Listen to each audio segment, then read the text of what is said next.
And I am back like I never left. Welcome back to the channel. I got the ball again, of course. Wow, what an interesting day this has been. You know, and I just, sometimes things just, well, before I get in it, so the last time we spoke, I was talking about persevering when it's tough. That was the last video. I was talking about part 2, kind of things you can do when things are difficult in your life, and you're like, how do I start making some headway? How do I start making some progress so I can get out of this hole that I've dug for myself, right? The interesting thing is I had a moment today, just now, just like 15, 20 minutes ago. I'm in my hometown. I grew up here in Cincinnati, Ohio. I came back here for the potential and opportunity to kind of to heal the rift that I've had with this place. I haven't been back in many, many years. I would avoid coming here like like a plague. Family be like, oh my gosh, come down and visit. Oh my gosh. And I'm just like, nah.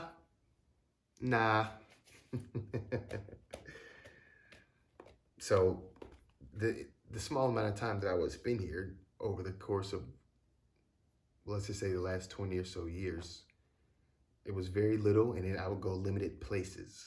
You know, get on the road, go to my destination, go back to my hotel, or go back to my mom's house, or wherever I was staying. And that would be it. You know, I've only done that a couple of times, and then I would leave. So I had the idea, there was a thing, I was just like, there's a potential for you to heal the rift, right? To heal the rift that you've had. So I was like, okay, let's do this thing. So real quick, I want to pose a question to you, brave listener. When was the time in your life where you felt weakest? What was kind of going on for you when you felt you're most vulnerable? It doesn't matter if you were a child or an adult. When did you feel most weak? This is going to be relevant in a moment.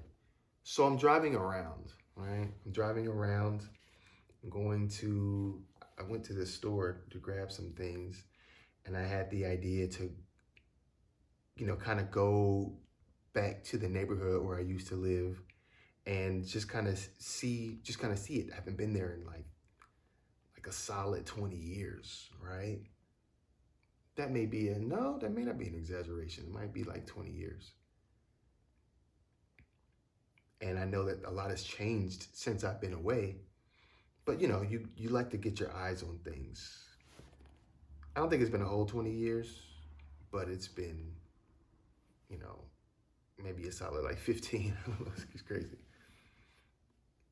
So I'm driving around, I'm looking at the places that I used to live. I used to walk around, I used to hang out.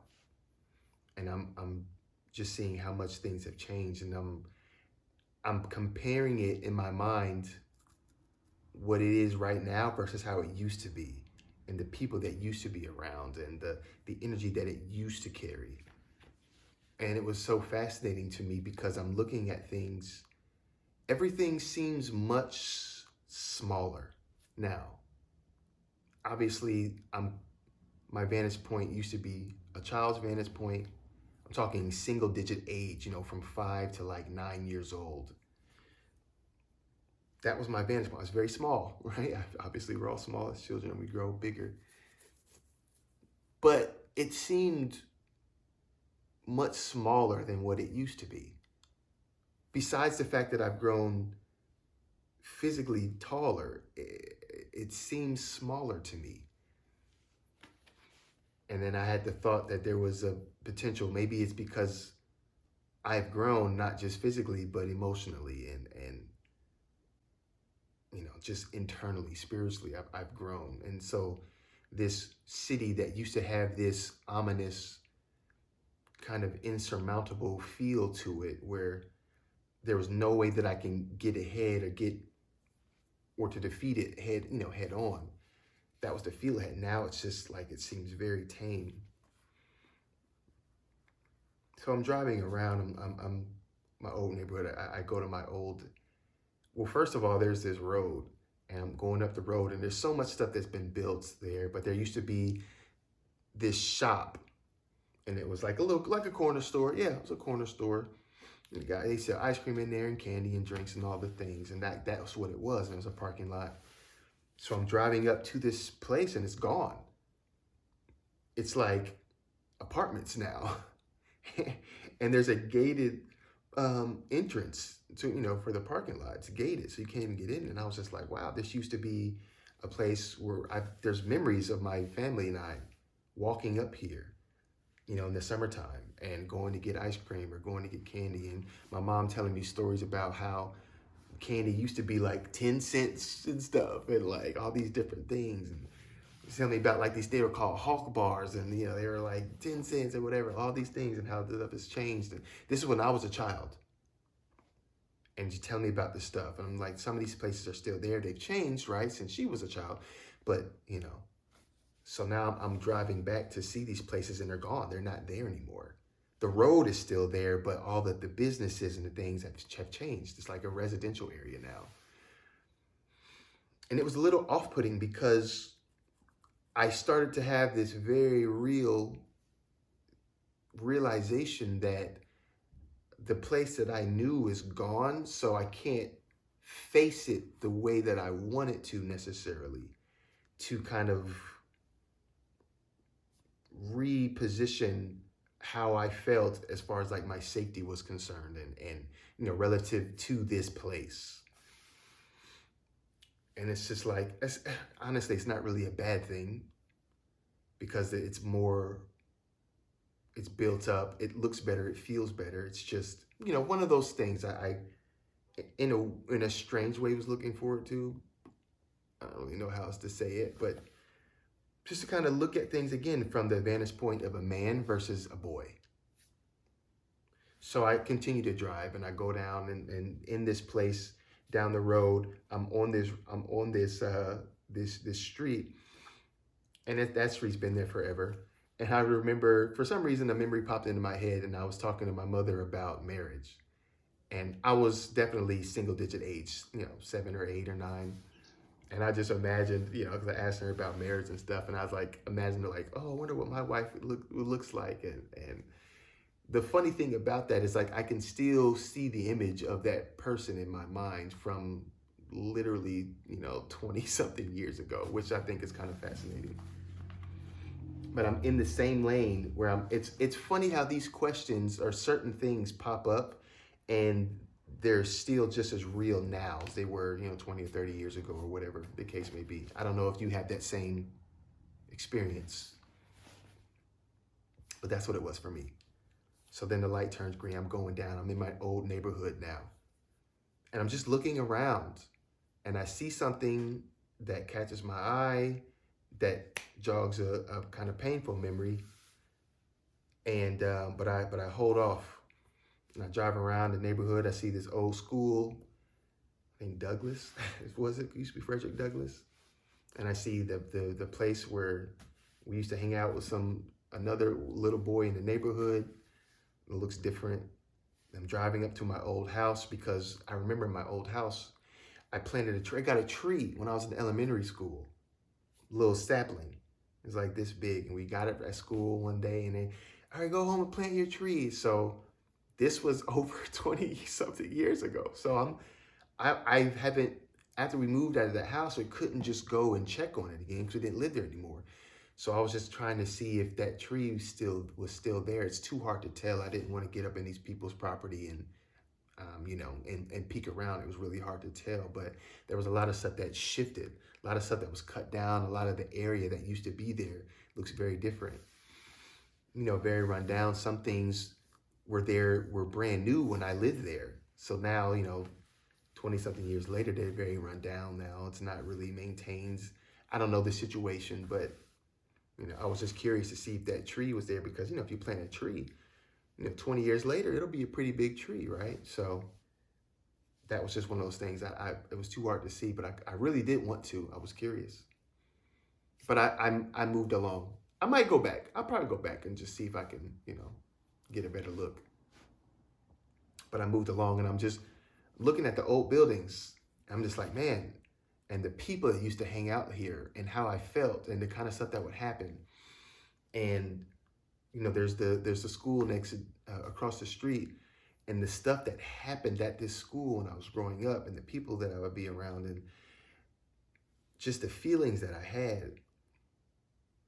And it was just really fascinating to kind of be back in this space that I haven't been in so long. And the feelings that would come up being in this space again. There was an apartment building, and my best friend back in the day lived there with his brother and his mother, and that building is still there, which was kind of surprising to me. But the building is still there, so it's like people still live there, and it's just like, man, all these things, right, that are coming up, all these old memories, all these feelings. So I'm back in the car, and I'm driving around, and I go back. I'm heading to my grandmother's house, because my grandmother's house was like a mile from our house, and we would oftentimes walk there because it was so close, good exercise. And my family, we liked to walk places just around, and that was always cool. So I'm heading to my grandma's house, but before I get there, there is this electric fence thing. I guess there's electricity and whatever going on behind it, and it's fenced off. And I flash back to, what was it, 93, 95, 97 maybe? I don't know. I was definitely single digit age at this time though. 5, 6, 7, 8, 9. And I flash back to a moment where my brother had this RC car. What was it called? The Invader? I'm about to ask him if he remembers that. It was the Invader, and it had like 2 speeds. There was like the normal speed. Then you can take the control pad, move it to the right and up, and it would go even faster, turbo speed, right? The Invader or Evader. I think it was the Evader. And it was cool. He liked race cars and RC cars and that kind of stuff. So we're driving it around because obviously we got the car, it's a fun thing, we want to play it. And these neighborhood bullies that were doing their thing as always had perfect timing. These people always got perfect timing to like mess up a great moment or a great day. And they're coming around the corner, and they start talking crap, and they're like, oh yeah, Chris, let me see that race car. And Chris is just like, no. And I'm sitting here in the car, and there's the defense or whatever, and I just remember him telling me, he's like, John, take the car, pick it up, and and go home, go back to grandma's house or whatever. Cause it's him, and there's like 4 or 5 of them. Now, he's several years older than me, 4 or 5 years older than me. And so I was much younger, and much smaller too. And it was one of those things where I knew something was about to happen. Of course, he knew too. That's why he told me to pick up the car, because he wasn't giving up his car, because he was the type that always, industrious, would work and figure out ways to get money and stuff, even when we were young, before, we could work and that whole thing. So Chris always had a couple dollars on him, so he would save up, he would get stuff that was cool. And he wasn't about to just give that up. And this is the place where, I pick up the car, and he starts getting jumped.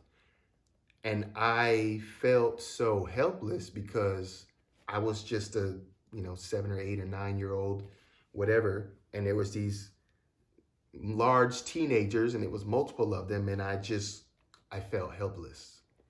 And I'm looking at the fence, because I distinctly remember at one point them slamming my brother into the fence, and I just felt helpless. I felt weak. I felt I couldn't do anything. And it was strange to be back in that place and have those memories flash back, and to think like I'm still haunted by this. Like it's been, I don't know, 25 years. It's like I'm still haunted by this. And it's annoying because what do you do?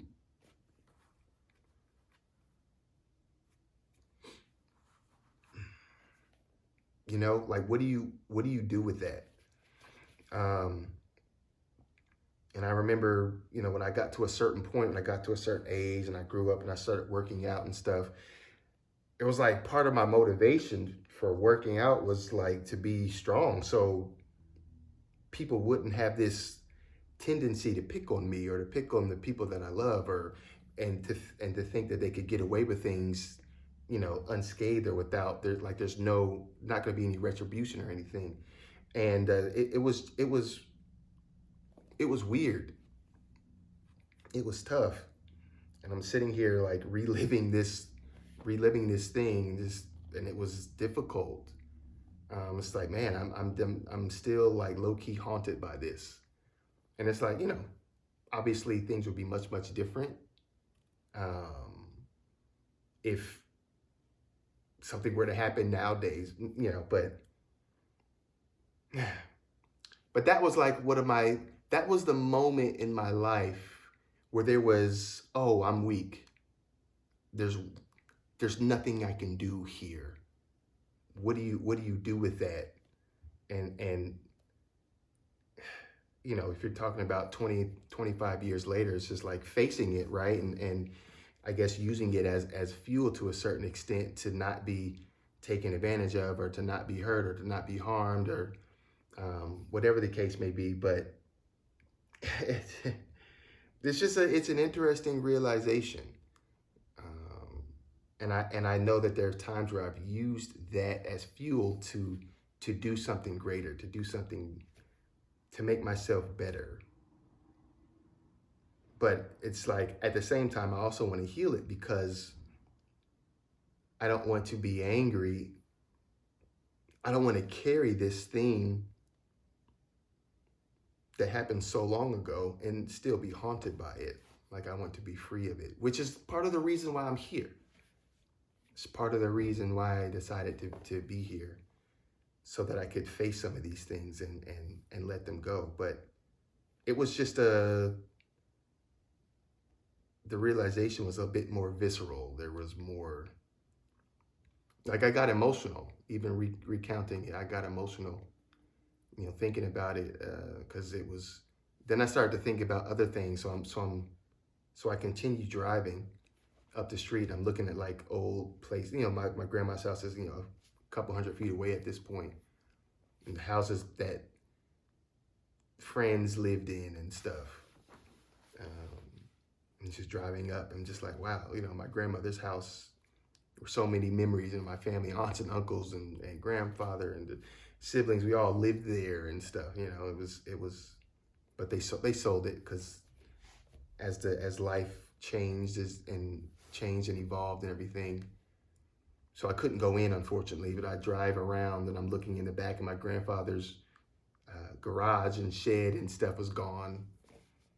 It's just crazy to see how things shift, right? Things change over the years. And so I'm going up more, and more memories start flooding in of me and my siblings. One day we had some skates, we had some rollerblades. There was a big parking lot. The parking lot's still there, the business is still there. We had these rollerblades, and one time, and I'm looking at the fence, because there are these fences. I'm looking at the fence, and the memories start flooding in of people trying to steal our rollerblades. And I remember I'm holding on to the fence because they're pulling on my rollerblades, trying to pull them off of my feet. And I'm holding on, trying to resist, because I'm just like, they're trying to steal my rollerblades. And somebody had it was like a plastic bat. It was a plastic yellow bat. And they're like whacking my legs with it while I'm holding on, and the others are trying to pull my skates off. It's wild. And I'm just like, this is why I had so many poor memories or, traumas or whatever, because I'm just like, just driving through this area, I'm just remembering all the stuff that transpired when I was living here, all those years ago. And it was, I don't even, I'd have to ask my siblings if they remember this time. Cause I don't know if they do. We haven't talked about it. We never really talk about it. But it's like one of those things I remember so clearly. And I'm just like, just a fear, just that you can't even enjoy the things that you have because somebody's going to try to take them from you by force because they're jealous or whatever the reason is. I can't get into the reasons because it's nigh on infinite. I don't know, but it's like you can't even enjoy the things you have, and it's just like the inability to protect it fully makes you feel weak. And I just find it fascinating how some people kind of have, like my brother, who just seem to have this innate courage or coraje. He's always had this, and I don't know if it's courage or if it's just like, I don't care what you got going on, you're not gonna take my stuff. It is something I've always respected, always admired about him, because being in that situation as a young boy, it was just like fear. I was scared,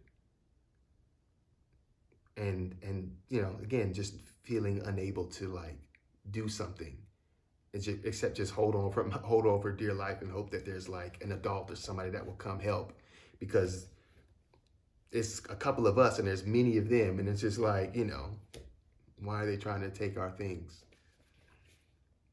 So then I'm driving up the road more, and I see the area where, I got hit by a car. And I don't mean like, I mean like, uh, that's how far I flew. I got hit and flew like 20 feet back. And just remembering what happened and how it happened, and who was with me, and the people that responded, and just like all these things right here in this area. My grandmother's house being the HUD or the hub, and it's like all these things that happened, for the years that I lived there.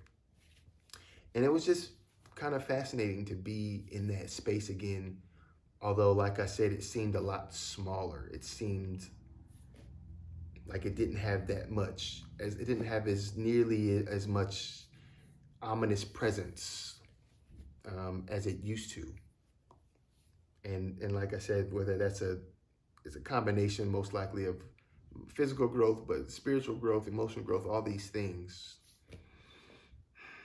But just to see how things have kind of, how they've been, how they turned out. I'm not sure if the growth that I've had is a direct correlation to the smallness that this place feels now. Like it feels a lot smaller.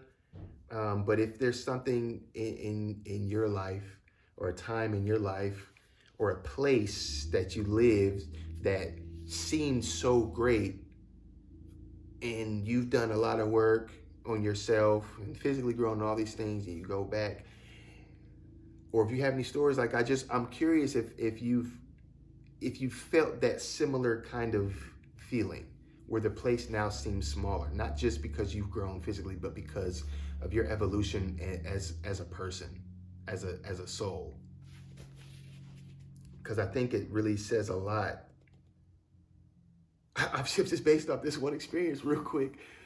But I feel like there's a great importance, or it says a lot about who you are and how far you've come if you can be in that place that you were before, and it doesn't feel as scary.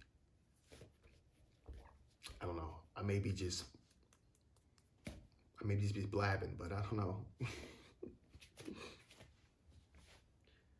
But it was an interesting experience. I think that there's a lot to be said about facing the things that caused you to feel fear before. I mean, obviously, right, the only way to really get past your fears is to face them, to realize that things aren't as scary as you make them out to be, or to feel more confident in yourself so that you can face them, so that you can see that it's not really anything to be afraid of. But like all this thing takes a certain coraje or courage. And when we can get to the point where we can face it and be open to the feedback,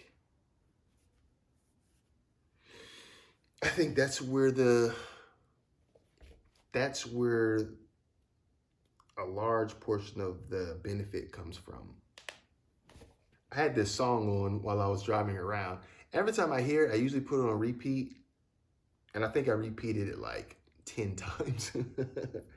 It's one of it's do you have a song like that? Like when it comes on, you're like, oh, I need to hear this at least 10 or 15 times before I'm ready to turn it off. Or it feels good in a certain way. Kind of hard to describe, but some things just feel good in a way that just help, or it makes you feel, it's got like this gentle safety to it. I don't know how to explain it. So do me a favor, go back and evaluate, think about when you felt weakest. What did you do to circumvent that, to overcome that? How have you grown since that time? And what did you do to elevate past that? Or are you currently feeling like that? And if you're currently feeling like that, how are you getting to the higher plateau? What are you doing to elevate yourself, to free yourself from those shackles? Let me know. So thank you for joining me. This was kind of I was feeling really, I felt inspired. Like I was going to put out a video anyway, but I felt inspired. So I tried to change it a little bit. And then we had to change things. So thank you for joining me today. I hope you enjoyed it. Next time on Hometown Healing Journey, well, I don't know, because I'm going to go to other places and see what comes up. I already know that there's some things that are going to come up when I go to some other places. And maybe I'll feel ready to talk about them and to see if it helps, see if things help, gauge a reaction. So that's it for this one. I appreciate you for watching. I'm Johnny Jupiter, and remember, there is no outro.